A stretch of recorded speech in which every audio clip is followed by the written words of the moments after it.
തുടർന്നുള്ള അല്പനിമിഷങ്ങൾ അടിയങ്ങൾ അവിടുത്തെ തിരുവചനത്തിൻ്റെ മുൻപാകെ ആയിരിക്കുന്നത് അടിയങ്ങളുടെ ജീവിതത്തിൽ അനുഗ്രഹത്തിനും ആത്മീയമാകുന്ന വർധനവിനും കർത്താവേ അത് കാരണമാക്കി തീർക്കണമേ. ദൈവത്തിരുനാമം ഞങ്ങളിൽ മഹത്വമെടുപ്പാൻ കർത്താവ് സഹായിക്കണം. യേശു ക്രിസ്തുവിൻ നാമത്തിൽ തന്നെ പ്രിയ പിതാവേ, ആമേൻ. നമ്മുടെ അല്പസമയത്തെ ചിന്തയ്ക്കായിട്ട് കൊരിന്ത്യരുടെ 2-ാം ലേഖനം അതിൻ്റെ 10-ാമത്തെ അധ്യായം 3 മുതൽ 6 വരെയുള്ളതാകുന്ന വേദഭാഗം നമുക്ക് ശ്രദ്ധിക്കാം. കൊരിന്ത്യരുടെ 2-ാം ലേഖനം 10-ാം അധ്യായം 3 മുതൽ 6 വരെയുള്ളതാകുന്ന വേദഭാഗം. ഞങ്ങളുടെ പോരിന്റെ ആയുധങ്ങളോ ജഡീകങ്ങളല്ല, കോട്ടകളെ എടുപ്പാൻ ദൈവസന്നിധിയിൽ ശക്തിയുള്ളവ തന്നെ.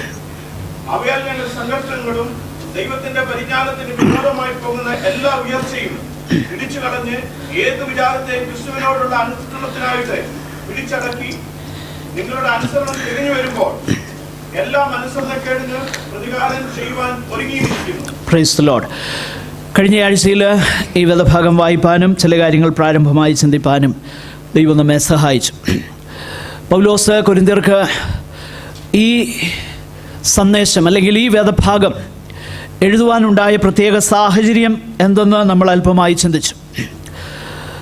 തൻ്റെ ശരീരസന്നിധിയും വാക്കും നിന്ദ്യവും ബലഹീനവുമാണ്, അവൻ്റെ ലേഖനങ്ങൾ ഊറ്റമുള്ളവയൊക്കെയാണ് എന്നൊക്കെ ഉള്ളതാകുന്ന ആരോപണങ്ങളുടെ പശ്ചാത്തലത്തിലാണ് ഈ വേദഭാഗം എഴുതുവാൻ ഇടയായി തീർന്നത് എന്നുള്ളത് നമ്മൾ കാണുകയുണ്ടായി. ഇന്നത്തെ പകൽ സമയം ഈ വേദഭാഗത്തേക്ക് നമ്മൾ ഫോക്കസ് ചെയ്ത് അതിലെ പ്രധാനപ്പെട്ട ഒരു ചിന്ത വളരെ പെട്ടെന്ന് ചിന്തിപ്പാനായിട്ട് ഒരു പ്രധാനപ്പെട്ട ചിന്ത പ്രധാനമായിട്ട് നമ്മൾ ഷെയർ ചെയ്യുവാൻ കർത്താവിൻ്റെ കൃപയിൽ ശരണപ്പെടുകയാണ്. ക്രിസ്തീയ ജീവിതത്തെ വിളിച്ചിരിക്കുന്ന പല പേരുകളുണ്ട്. അതിലൊരു പേര് പോരാട്ടമെന്നാണ്. ക്രിസ്തീയ ജീവിതത്തെ ഓട്ടമെന്ന് പറയാറുണ്ട്. ക്രിസ്തീയ ജീവിതത്തെ ഒരു യാത്രയോട് ഉപമിക്കാറുണ്ട്. ക്രിസ്തീയ ജീവിതത്തെ അങ്ങനെ വിവിധ നിലകളിലുള്ളതാകുന്ന സാദൃശ്യങ്ങളാൽ നമുക്ക് മനസ്സിലാകുവാൻ വേണ്ടി ദൈവവചനത്തിൽ സാദൃശീകരിച്ചിട്ടുണ്ട്. എന്നാൽ പുതിയ നിയമത്തിൽ ഒരുപക്ഷെ ഏറ്റവും അധികം പ്രാവശ്യം ക്രിസ്തീയ ജീവിതത്തെ സാദൃശീകരിച്ചിരിക്കുന്നത് ഒരു പോരാട്ടത്തോട് അല്ലെങ്കിൽ ഒരു ഒഫൻസീവ് വാർഫെയറിനോടാണ്. നിങ്ങൾ ആ വേദഭാഗം ശ്രദ്ധിച്ചാൽ 3-ാമത്തെ വാക്യത്തിൽ നമ്മൾ കാണുന്നു, ഞങ്ങൾ ജഡത്തിൽ സഞ്ചരിക്കുന്നവരെങ്കിലും ജഡപ്രകാരം പോരാടുന്നില്ല. 4-ാം വാക്യത്തിലേക്ക് വരുമ്പോൾ ഞങ്ങൾ കോട്ടകളെ ഇടിച്ചു തകർക്കുന്നു. അടുത്ത വാക്യത്തിലേക്ക് വരുമ്പോൾ ഞങ്ങൾ ചിലതിനെ പിടിച്ചടക്കുന്നു. അങ്ങനെ പിടിച്ചടക്കുമ്പോൾ അതിന് സമർപ്പിച്ചു തരുവാൻ കഴിയാത്തവയെ ഞങ്ങൾ ശിക്ഷിക്കുന്നു. We punish every unyielding offender. നോക്കണം, it is a complete picture of a warfare, a military imagery. അപ്പോൾ ആ വേദഭാഗം നമ്മൾ ശ്രദ്ധിച്ചാൽ ഉപയോഗിച്ചിരിക്കുന്ന വാക്കുകളെല്ലാം തന്നെ ഒരു പോരാട്ടത്തോടാണ്. പോരാട്ടം വെറും പോരാട്ടമെന്നല്ല, ഒരു ഡിഫെൻസീവായിട്ടുള്ള പ്രതിരോധ പോരാട്ടമെന്നും മാത്രമല്ല, അങ്ങനെയുമുണ്ട്. എന്നാൽ അതിനേക്കാൾ ഉപരിയായി ഉപയോഗിച്ചിരിക്കുന്ന വാക്കുകളെല്ലാം വേദഭാഗത്ത് പുതിയ നിയമത്തിൽ ഉടനീളം ക്രിസ്തീയ ജീവിതത്തെ പോരാട്ടമെന്ന് വിശേഷിപ്പിച്ചിരിക്കുമ്പോൾ ഒരു പ്രതിരോധ പോരാട്ടം എന്നതിനേക്കാളും ഡിഫെൻസീവ് വാർഫെയർ എന്നതിനേക്കാളും ഒഫൻസീവ് വാർഫെയർ ആയിട്ടാണ് ക്രിസ്തീയ ജീവിതത്തെ സാദൃശീകരിച്ചിരിക്കുന്നത്. ഒഫൻസീവ് വാർഫെയർ എന്ന് പറഞ്ഞാൽ അങ്ങോട്ട് ചെന്ന് യുദ്ധം ചെയ്യുക, അങ്ങോട്ട് ചെന്ന് കോട്ടകളെ ഇടിച്ചു നിരത്തുക, അങ്ങോട്ട് ചെന്ന് ചിലതിനെ അടിമപ്പെടുത്തുക, അങ്ങോട്ട് ചെന്നിട്ട് അടിമപ്പെടാൻ ഒരുക്കമില്ലാത്തവയെ എന്തു വിലയും കൊടുത്ത് അടിമപ്പെടുത്തുക. ഇതാണ് പൗലോസ് ക്രിസ്തീയ ജീവിതത്തെ അല്ലെങ്കിൽ തൻ്റെ ശുശ്രൂഷയെയും തൻ്റെ പ്രസംഗത്തെയും തൻ്റെ ജീവിതത്തെയും സാദൃശീകരിപ്പാൻ, by extension it depicts the life of every believer in Christ. തൻ്റെ മാത്രമല്ല, ക്രിസ്തുവിൽ ഉള്ള ഓരോ വിശ്വാസിയുടെയും ജീവിതത്തെ ഇത് സാദൃശീകരിക്കുകയാണ്. എന്തെല്ലാമാണ് പൗലോസ് ആ ഭാഗത്ത് പറയുന്നത്? ഒന്ന്, he pulls down that which is lifted up, ഉയർച്ചകളെ ഇടിച്ചു താഴ്ക്കുന്നു. മറ്റൊന്ന്, അനുസരണക്കേടിനെ ക്രിസ്തുവിനോടുള്ള അനുസരണത്തിലേക്ക് വരുത്തുന്നു. നോക്കണം, ഉയർച്ചകളെ ഇടിച്ചു നിരത്തുന്നു, അനുസരണക്കേടുകളെ ക്രിസ്തുവിനോടുള്ള അനുസരണത്തിലേക്ക് കൊണ്ടുവരുന്നു. നമ്മൾ ഈ വേദഭാഗം തുടർന്നുള്ള നിമിഷങ്ങളിൽ അല്പം വിശദമായിട്ട് ചിന്തിക്കാം. ഞാൻ പറഞ്ഞല്ലോ, ക്രിസ്തീയ ജീവിതം എന്നുള്ളത് ഒരു ഒഫൻസീവ് വാർഫെയർ, അങ്ങോട്ട് ചെന്ന് യുദ്ധം ചെയ്യുക. ഈ താഴെ പറയുന്ന വേദഭാഗങ്ങളൊക്കെ വായിച്ചു നോക്കിയാൽ നിങ്ങൾ ആ റെഫറൻസുകൾ ദയവായിട്ടൊന്ന് ശ്രദ്ധിച്ചോ. എടുത്ത് വായിക്കാൻ നമുക്ക് നേരമില്ല. 1 കൊരിന്ത്യർ 9:7, റോമാലേഖനം 13:12-13, 1 തെസ്സലോനിക്കർ 5:8, എഫേസ്യ ലേഖനം 6-ാം അധ്യായം 10 മുതൽ അവസാനം വരെയുള്ള വാക്യങ്ങൾ. ഒന്നുകൂടെ പറയാം. 1 കൊരിന്ത്യർ 9:7, റോമാലേഖനം 13:12-13, 1 തെസ്സലോനിക്കർ 5:8, എഫേസ്യ ലേഖനം 6-ാം അധ്യായം 10 മുതലുള്ള വേദഭാഗങ്ങൾ, 1 തിമത്തിയോസ്, 1 തിമത്തി ചാപ്റ്റർ 1 വേഴ്സ് 18, 1-ാം അധ്യായം 18-ാം വാക്യം, 2 തിമത്തിയോസ് 2:3. ഈ വേദഭാഗങ്ങളെല്ലാം പരിശോധിച്ചാൽ ഒരു കാര്യം നമുക്ക് മനസ്സിലാകുവാൻ കഴിയും. This is an offensive warfare. അതായത് ഈ പോരാട്ടം എന്ന് പറയുമ്പോൾ നമുക്ക് പൊതുവെ മനസ്സിലേക്ക് വരുന്നത് നമ്മളോട് വന്ന് പോരാടുന്നതിനെ കുറിച്ചാണ്. നമ്മളോട് പോരാടുന്ന ചിലതുണ്ട്, ഇല്ലെന്നല്ല, അതും വേദപുസ്തകത്തിലുണ്ട്. എന്നാൽ പുതിയ നിയമത്തിൽ ക്രിസ്തീയ ജീവിതത്തെ പോരാട്ടമെന്ന് വിശേഷിപ്പിച്ചിരിക്കുന്നത് നാം ചെന്ന് പോരാടുകയാണ്. ഞാൻ ഈ പെന്തക്കോസ്ത് ഭവനത്തിൽ ജനിച്ചു വളർന്നതുകൊണ്ട് എനിക്ക് ആ ഒരു പശ്ചാത്തലം ഉള്ളതുകൊണ്ട് നമ്മുടെ ഇടയിലുള്ള ഈ ടെർമിനോളജികളൊക്കെ എനിക്ക് വളരെ പരിചിതമാണ്.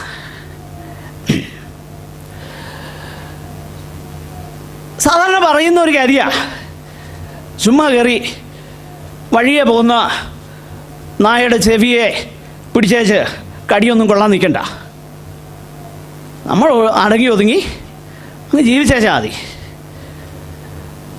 ചുമ്മാ അത് ആവശ്യമില്ലാത്ത പോരാട്ടങ്ങളൊന്നും വലിച്ചു തലേ വെക്കാനൊന്നും പോകരുത്. ഇങ്ങനെയാണ് നമ്മൾ പറഞ്ഞു കേൾക്കുന്നത്. പക്ഷേ ഇതിന് വേദപുസ്തകത്തിൽ ഒരു അടിസ്ഥാനവും ഇല്ല. കാരണം നിങ്ങൾ വീട്ടിൽ പോയി ഞാൻ തന്ന ആ റെഫറൻസുകൾ എടുത്ത് വായിച്ചു നോക്കുക. ക്രിസ്തീയ ജീവിതത്തെ അടങ്ങി ഒതുങ്ങി പോകുന്ന ഒരു ജീവിതമായിട്ടല്ല ചിത്രീകരിച്ചേക്കുന്നത്. ക്രിസ്തീയ ജീവിതത്തെ ഒരു ഒഫൻസീവ് വാർഫെയർ ആയിട്ടാണ്. അതുകൊണ്ടല്ലേ പൗലോസ് പറയുന്നത്, ക്രിസ്തുയേശുവിൻ്റെ നല്ല ഭടനായി എന്നോടുകൂടെ നല്ല ഭടൻ. അപ്പോൾ ഒഫൻസീവ് വാർഫെയറാണ്. പിന്നെ ആ മറ്റേ ചിന്ത എങ്ങനെയാണ് നമ്മുടെ ഇടയിൽ വന്നേ? എനിക്ക് തോന്നുന്നേ നമ്മൾ പാടുന്ന പാട്ടുകളും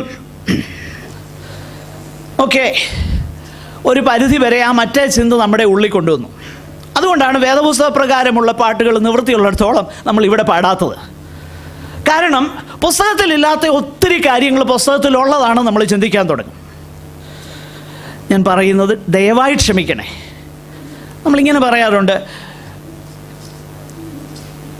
അത് അദ്ദേഹം ഉദ്ദേശിച്ച അർത്ഥത്തിൽ ശരിയായിരിക്കും, ഞാൻ വിമർശിക്കുകയല്ല, എങ്കിലും ഒരാശയം നമ്മുടെ ഉള്ളിൽ തരുന്നുണ്ട്. അതുകൊണ്ടാണ് ഞാനത് പറയുന്നത്. ലോകം, പാപം, പിശാച് എന്നെ തൊടുകയില്ല, ദുഷ്ടഘോര ശത്രു എന്നെ കാണുകയില്ല, അയ്യോ ഞാൻ അങ്ങയുടെ ചിറകിൻ നിഴലില്ല, എൻ്റെ വിശ്വാസം കാത്തുകൊള്ളണേ. ഇതല്ല ക്രിസ്തീയ ജീവിതം. ഓഫ് കോഴ്സ് നമ്മൾ കർത്താവിൻ്റെ ചിറകിൻ നിഴലില്ല, അതിന് സംശയമൊന്നുമില്ല. ക്രിസ്തീയ ജീവിതം അതല്ല. ക്രിസ്തീയ ജീവിതം ചെന്നു പിടിച്ചടക്കുന്ന ജീവിതമാണ്. നമ്മളിങ്ങനെ പറയാറുണ്ടല്ലോ, the best defence is offence.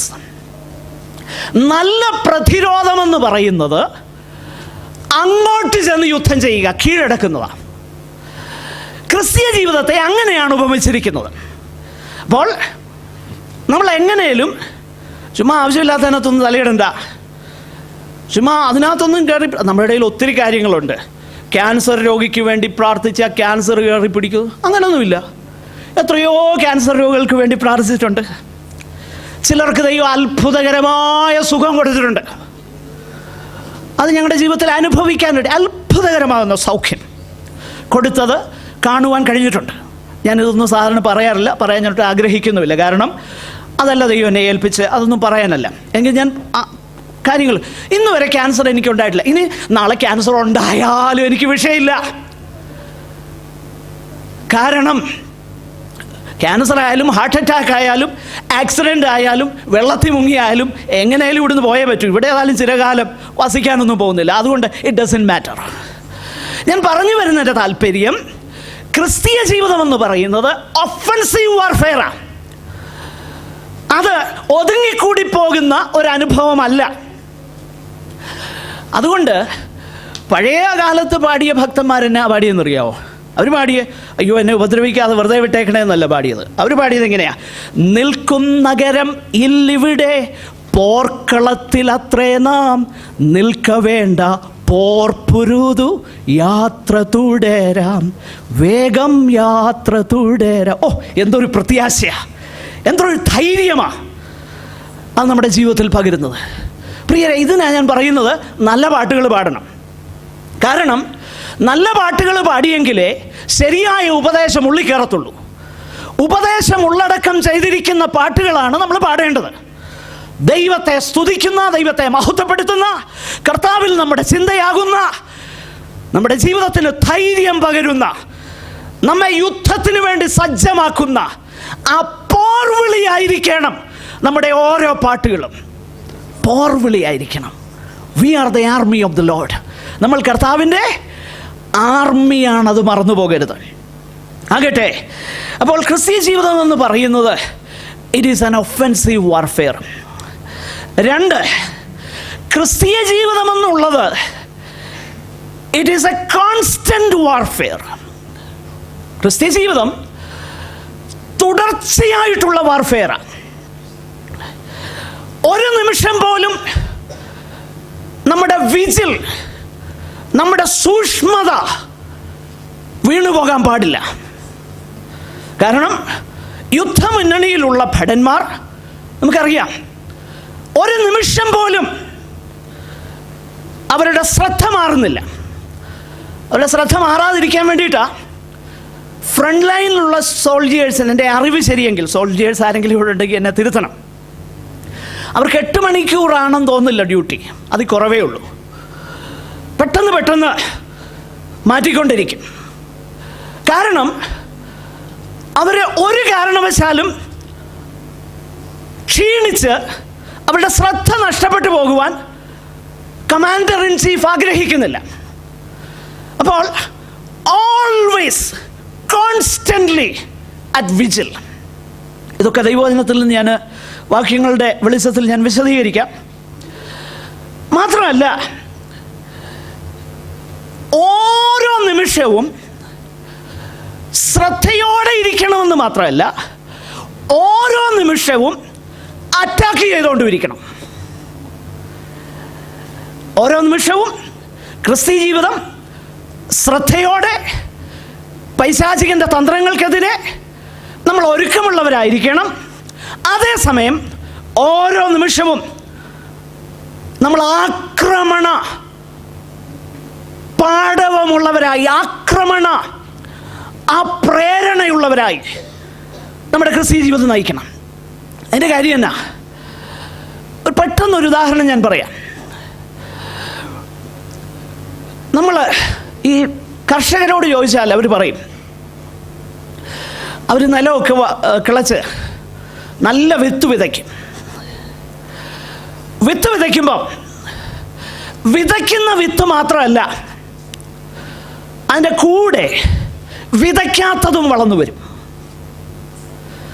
നന്നായിട്ടൊരുക്കിയ നിലത്ത് നല്ല വിത്ത് വിതച്ചിട്ടുണ്ട്, നല്ലത് വളർന്നു വരുമ്പോൾ തന്നെ വിതയ്ക്കാത്തത് ഇങ്ങനെ വളർന്നുകൊണ്ടേയിരിക്കും. നല്ല കർഷകരാരും ചിന്തിക്കത്തില്ല അതവിടെ നിന്നോട്ടെന്ന്. ഓഫ് കോഴ്സ് രണ്ടും കൊയ്ത്തോളം വളരട്ടെ എന്ന് പറഞ്ഞിരിക്കുന്നത് മറ്റൊരു ഉപമയാണ്. ആ വിഷയമല്ല നമ്മളിപ്പോൾ ചിന്തിക്കുന്നത്. അവരെന്ത് ചെയ്യുമെന്നറിയാമോ? ഓരോ ദിവസവും രാവിലെ അവർ ചെയ്യുന്നത് എന്താണെന്നറിയാമോ? അവർ വിതയ്ക്കാത്തതിനെ മുഴുവൻ പിഴുതു കളയുക. കാരണം അതിന് പ്രത്യേകിച്ചൊന്നും കൊടുക്കേണ്ട കാര്യമില്ല, അതിങ്ങനെ വളർന്നുകൊണ്ടേയിരിക്കും കോൺസ്റ്റൻ്റ്ലി. അതുപോലെ തന്നെയാണ് ക്രിസ്തീയ ജീവിതം. ആത്മീക ജീവിതത്തിന് ശരിയായ പരിപാലനം ആവശ്യമാണ്, ശരിയാകുന്ന പോഷകങ്ങൾ ആവശ്യമാണ്. അതുകൊണ്ടല്ലേ വളരത്തുള്ളൂ. എന്നാൽ ഇതൊന്നും ആവശ്യമില്ലാതെ തനിയെ വളർന്നു വരുന്ന ഒത്തിരി കാര്യങ്ങളുണ്ട്. ഇത് മാറ്റണമെങ്കിൽ മനഃപൂർവമായി അറ്റാക്ക് ചെയ്തുകൊണ്ടേയിരിക്കണം, അല്ലാതെ മാറിപ്പോവുകയില്ല. ഓട്ടോമാറ്റിക്കായിട്ട് ഓട്ടോ പൈലറ്റിൽ പോകുന്നതല്ല ക്രിസ്തീയ ജീവിതം. കോൺസ്റ്റന്റ് വാർഫെയർ ആകട്ടെ. നമുക്ക് പെട്ടെന്ന് മുൻപോട്ട് പോകാം. 3 കാര്യങ്ങൾ പ്രധാനമായിട്ട് നമുക്ക് ചിന്തിക്കാം. 1, ആരോട് അല്ലെങ്കിൽ എന്തിനോടാണ് നമുക്ക് പോരാട്ടമുള്ളത്? 2, എങ്ങനെയാണ് നമ്മൾ ഈ പോരാട്ടത്തിൽ ഏർപ്പെടുന്നത്? 3, എന്തുകൊണ്ട് വിജയം നമ്മുടേതായിരിക്കും? 3 കാര്യങ്ങളും ഒത്തിരി വിശദീകരിക്കത്തില്ല, പെട്ടെന്ന് പറയാം. Against what and whom do we have the struggle? Or in other words, know your enemy. How do we wage war? Or in other words, the modus operandi of the war. 3, why we will be victorious? എന്തുകൊണ്ട് നമ്മൾ ജയിക്കുന്നവരാകും? ഈ 3 കാര്യങ്ങൾ നമുക്ക് തുടർന്ന് ചിന്തിക്കാം. ഒന്നാമതായിട്ട് നമ്മുടെ ശത്രുക്കൾ ആരൊക്കെയാണെന്നൊന്ന് കാണും. ഏറ്റവും പ്രധാനമായിട്ട് നമുക്കെതിരെയുള്ള ശത്രു പിശാച. എഫേസ്യ ലേഖനം 6:12. നമുക്ക് പോരാട്ടം ഉള്ളത്. ശ്രദ്ധിക്കണം, പിശാചിന് പോരാട്ടമുള്ളതെന്നല്ല എഴുതിയേക്കുന്നത്, പിന്നെ നമുക്ക് പോരാട്ടമുള്ളത്. It is our struggle. നമ്മളാ പോരാടുന്നത്, നടന്നു പോകരുത്. ഞാൻ പറഞ്ഞല്ലോ, ഇത് ഒഫൻസീവ് വാർഫെയറാണ്. നമുക്ക് പോരാട്ടമുള്ളത് ജഡരക്തങ്ങളോടല്ല, വാഴ്ചകളോടും അധികാരങ്ങളോടും ഈ അന്ധകാരത്തിൻ്റെ ലോകാധിപതികളോടും സ്വർലോകങ്ങളിലെ ദുഷ്ടാത്മസേനയോടും അത്രേ. 3 കാര്യങ്ങൾ ഈ ശത്രുവിനെ കുറിച്ച് നമുക്കവിടെ ആ വേദഭാഗത്ത് കാണാം. വിശദമായിട്ട് പറയാൻ നേരമില്ല. 1, ഈ ശത്രു ശക്തിയുള്ളവനാണ്. കാരണം എഗൻസ്റ്റ് പവേഴ്സ് ഓഫ് ഡാർക്ക്നെസ് എന്നാണ് നമ്മൾ വായിക്കുന്നത്. Powers of darkness. 2, ഇവൻ വളരെ തന്ത്രശാലിയാണ്. പിശാചിൻ്റെ തന്ത്രങ്ങളെ നമ്മൾ അറിയാത്തവരല്ലല്ലോ, ഇവൻ തന്ത്രശാലിയാണ്. 3, ഇവൻ ദുഷ്ടനാണ്. ഇവനൊരു റൂൾസും റെഗുലേഷൻസും ഒന്നുമില്ല. ഒരു ജനീവ കൺവെൻഷനിലും ഇവൻ ഒപ്പുവെച്ചിട്ടില്ല. അറിയാലോ ജനീവ കൺവെൻഷൻ എന്ന് പറഞ്ഞാൽ എന്താണ്? There are no rules of engagement for this enemy. He is so wicked and cunning. അവനൊന്നും വിഷയമല്ല. എന്ത് തന്ത്രം ഉപയോഗിച്ചും നമ്മെ തകർക്കാനാണ് അവൻ്റെ ലക്ഷ്യം. കഴിയുമെങ്കിൽ വൃതന്മാരെയും വിഴുങ്ങേണ്ടതിന് കഴിയുമെങ്കിൽ, ഇഫ് ദാറ്റ് വർ പോസിബിൾ. അപ്പം അവന് തന്ത്രങ്ങൾ പലതാ. അവന് യാതൊരു വിധമാകുന്ന ധാർമ്മികതയുമില്ല. ദുഷ്ടാത്മസേനയോടാണ് നമുക്ക് പോരാട്ടമുള്ളത്. അതിനെക്കുറിച്ചൊക്കെ വിശദമായിട്ട് നമുക്കിപ്പോൾ ചിന്തിക്കുവാൻ നേരമില്ല. അപ്പോൾ ഒന്നാമത്തെ നമ്മുടെ ശത്രു പിശാചാണ്. രണ്ടാമത് നമുക്ക് പോരാട്ടമുള്ളത് കൊലോസ്യ ലേഖനം 4:12 നമ്മളിങ്ങനെ വായിക്കുന്നു. എപ്പഫ്രാസിനെ കുറിച്ച് നമ്മളവിടെ വായിക്കുന്ന ഒരു വേദഭാഗം ഇങ്ങനെയാണ്: നിങ്ങളിൽ ഒരുത്തനായി ക്രിസ്തുയേശുവിൻ്റെ ദാസനായ എപ്പഫ്രാസ് നിങ്ങളെ വന്ദനം ചെയ്യുന്നു. നിങ്ങൾ തികഞ്ഞവരും ദൈവഹിതം സംബന്ധിച്ചൊക്കെയും പൂർണ്ണ നിശ്ചയമുള്ളവരായി നിൽക്കേണ്ടതിന് അവൻ പ്രാർത്ഥനയിൽ നിങ്ങൾക്ക് വേണ്ടി എപ്പോഴും പോരാടുന്നു.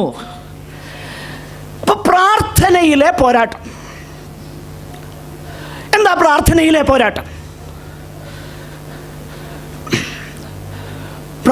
പോരാട്ടം എന്താ? ഞാൻ പറഞ്ഞല്ലോ, ഞാൻ ബന്ധക്കോസ് വീട്ടിൽ ജനിച്ചു വളർന്ന പശ്ചാത്തലത്തിൽ. അപ്പം ചിലർ പ്രാർത്ഥിക്കുന്ന ഞാൻ കണ്ടിട്ടുണ്ട്. പ്രാർത്ഥിക്കാൻ ഇരിക്കുമ്പോൾ പ്രാർത്ഥന മുഴുവൻ ഇതാ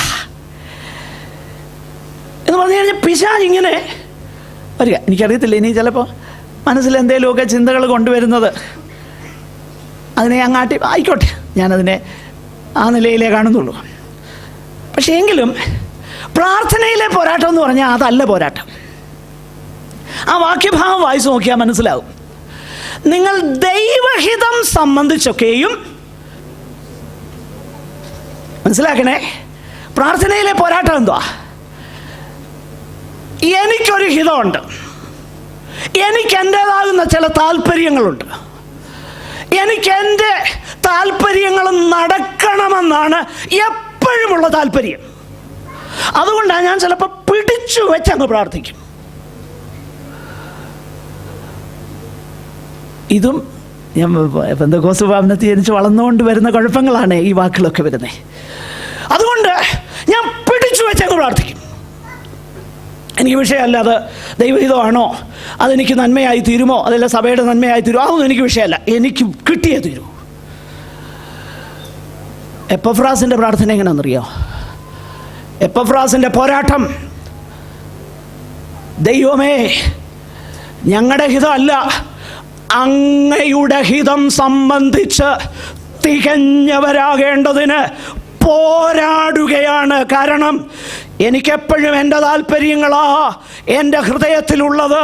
എനിക്കതിനെ പിടിച്ചടക്കി പോരാടി അതിനെ തോൽപ്പിച്ച് എനിക്ക് സൗകര്യമനുസരിച്ച് എനിക്ക് സന്തോഷം തരുന്ന നിലയിൽ കാര്യങ്ങൾ നടക്കണമെന്നല്ല. എനിക്ക് സങ്കടമാണെങ്കിലും എനിക്ക് സൗകര്യമില്ലെങ്കിലും ദൈവമേ നന്മയും പൂർണ്ണതയും പ്രസാദവുമുള്ള തിരുഹിതം എന്നിൽ നിറവേറണമേ. ഇത് പോരാട്ടമാണ്. കാരണം ദൈവഹിതം സംബന്ധിച്ച് നമ്മൾ എന്തായി തീരണം? തികഞ്ഞവരാകേണ്ടതിന് അത് പോരാടിയേ പറ്റൂ. നമ്മുടെ വാഴ്ത്തപ്പെട്ടവനാകുന്ന കർത്താവ് പോലും പോരാടിയാ പ്രാർത്ഥിച്ചത്. മത്തായിയുടെ സുവിശേഷത്തിലും ലൂക്കോസിൻ്റെ സുവിശേഷത്തിലും ഒക്കെ നമ്മൾ കാണുന്നുണ്ട്. ആദ്യം ചെന്ന് എങ്ങനെയാണെന്നറിയാമോ? കഴിയുമെങ്കിൽ പിതാവേ ഈ പാനപാത്രമെങ്കിൽ നിൽക്കണം. എന്നിട്ട് പിന്നെയും വന്ന് ശിഷ്യന്മാർ ഉറങ്ങുന്നത് കണ്ടുകൊണ്ട് പറഞ്ഞു, അയ്യോ നിങ്ങൾക്ക് എന്നോടുകൂടെ ഒരു നാഴിക ഉണർന്നിരിപ്പാൻ കഴിഞ്ഞില്ലല്ലോ. പിന്നങ്ങോട്ട് എന്ന് പ്രാർത്ഥിച്ചു, എൻ്റെ ഹിതമല്ല അങ്ങയുടെ ഹിതം നടക്കട്ടെ. മനസ്സിലാകുന്നുണ്ടോ പ്രിയരെ? ഇതിന് പോരാട്ടം ആവശ്യമാണ്. അപ്പം നമ്മൾ അടുത്തതായിട്ട് പോരാടുന്നത് നമ്മുടെ ഹിതമല്ല, നന്മയും പൂർണ്ണപ്രസാദവും തികവുള്ളതുമാകുന്ന ദൈവഹിതം നമ്മിൽ നിറവേറേണ്ടതിന് നമ്മൾ പോരാടുന്നു. മൂന്നാമത് നമ്മൾ പോരാടുന്ന ഒരു ശത്രു പാപമാണ്. എബ്രായ ലേഖനം 12:4, 1 പത്രോസ് 2:11. എബ്രായ ലേഖനം 12:4 ഇങ്ങനെയാണ്: പാപത്തോട് പോരാടുന്നതിൽ നിങ്ങൾ ഇതുവരെ പ്രാണത്യാഗത്തോളം. അപ്പം നമ്മുടെ അടുത്ത പോരാട്ടം എന്തിനോടാ? പാപത്തോട്. അതിൻ്റെ കാര്യം എന്നറിയാവോ? പാപം ഇമ്പം തരുന്നതാ. പാപം പലപ്പോഴും സന്തോഷം തരുന്നതാണെന്ന് നമുക്ക് തോന്നും. പക്ഷെ അതിൻ്റെ കുഴപ്പം എന്നാണെന്നറിയോ? താൽക്കാലിക സന്തോഷമേ ഉള്ളൂ. അതുകൊണ്ടാണ് ഒരു ഭക്തൻ ഏത് തിരഞ്ഞെടുക്കണമെന്നുള്ള നില വന്നപ്പോൾ പാപത്തിൻ തൽക്കാല ഭോഗത്തെക്കാളും ദൈവജനത്തോടു കൂടെയുള്ള കഷ്ടം തിരഞ്ഞെടുത്തത്. പ്രിയരെ, പാപം താൽക്കാലിക സുഖം തരുന്നതാ. അത് ഇമ്പങ്ങളാ, പലതും ഇമ്പങ്ങളാ. നമ്മൾ കാണുന്ന കാര്യങ്ങൾ, എപ്പോഴും താല്പര്യത്തോടെ കണ്ടുകൊണ്ടിരിക്കുന്ന സീരിയലുകൾ, താല്പര്യത്തോടെ വായിച്ചുകൊണ്ടിരിക്കുന്ന പൈങ്കിളി നോവലുകൾ, താല്പര്യത്തോടെ സംസാരിച്ചു കൊണ്ടിരിക്കുന്ന കാര്യങ്ങൾ ഏതാണ്ട് ഒരു സന്തോഷമൊക്കെ തരും. സന്തോഷം തരുന്ന, അതുകൊണ്ടല്ലേ അതിൽ പിന്നെയും താല്പര്യത്തോടെ അത് ചെയ്യാൻ നമ്മൾ താല്പര്യപ്പെടുന്നത്. എന്നാൽ അതിനോട് നമ്മൾ എന്ത് ചെയ്യണമെന്നറിയാമോ? ജീവൻ കൊടുക്കേണ്ടി വന്നാലും പോരാടണം. ഇത് കൊച്ചു കാര്യമൊന്നുമല്ല. പാപത്തോട് പോരാടുന്നതിൽ നിങ്ങൾ പ്രാണത്യാഗത്തോളം എതിർത്തു നിന്നിട്ടില്ല. അപ്പം ജീവൻ കൊടുക്കേണ്ടി വന്നാലും ഫൈറ്റ് ചെയ്യേണ്ടത് എന്തിനോടാ? പാപത്തോട്. പാപം എന്ന് പറഞ്ഞാൽ എന്താ? റോമാലേഖനത്തിൽ നമ്മൾ വായിക്കുന്നു, വിശ്വാസത്തിൽ നിന്നുത്ഭവിക്കാത്തത് സകലവും എന്താ? പാപം. ഇതായിരിക്കണം നമ്മുടെ അളവുകൾ. ദൈവത്തിലുള്ള ആശ്രയബോധത്തിൽ നിന്ന് ഉത്ഭവിക്കാത്ത സകലവും പാപം. നമ്മൾ പറയുന്ന ഒരു വാക്ക്, നമ്മുടെ ഒരു ചിന്ത, നമ്മൾ നമ്മെ തന്നെ ശോധന ചെയ്യണം. Whether it comes from my trust in the Lord or not. ദൈവത്തിലുള്ള എൻ്റെ ആശ്രയത്തിൽ നിന്നാണോ അത് വരുന്നത്, അതോ എൻ്റെ ആശ്രയമില്ലായ്മയാണോ? പാപത്തോട് പോരാടുന്നതിൽ പ്രാണത്യാഗത്തോളം എതിർത്ത് നിൽക്കുക. 1 പത്രോസ് 2:11, പ്രിയമുള്ളവരെ, പ്രവാസികളും പരദേശികളുമായ നിങ്ങളുടെ ആത്മാവിനോട് പോരാടുന്ന ജഡമോഹങ്ങളോട് വിട്ടകന്ന്. അപ്പം ഈ പാപ ജഡമോഹങ്ങൾ സന്തോഷം തരുന്നതാണെന്ന് മുമ്പേ നമ്മൾ കണ്ടു. പക്ഷേ ഇതെന്തിനോടാ പോരാടുന്നത്? ഇതെവിടെയാ കേടുവരുത്തുന്നതെന്നുള്ളത് മറന്നു പോകരുത്. കേടുവരുത്തുന്നത് ആത്മാ